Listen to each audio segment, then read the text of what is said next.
د پلانکي زوی دغه سعودي ته تللی دی دی هلته د پوډرو کاروبار کوي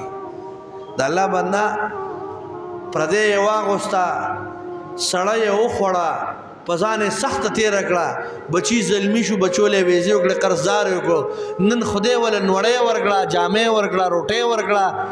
کور یې ورله ورکړه نن ته ورپسې دا ډېر رامې کوي چې دا د آیسو کاروبار کوي ته نرشه پښتون یې که نه تا له الله بدن در کړی دی طاقت در کړی دی تم په ویزه لاړ شې دغه پیسې وګټه تا ته یو سړي ووایي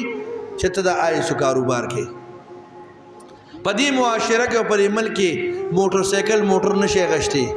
کور نشي جوړولی سپینه جامه نشي اچولی او که شلیدلې دې واچوله وی دا ملنګ دی دا خوار دی وی دا سوالګر دی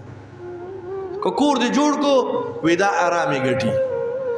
چا نه په دې کې نشي خلاصېدی چا دو نه وي چې تمامه ورځ ما تېره کړه ما خدای څونه پخلا که او ما د خدای پیغمبر څونه پخلا که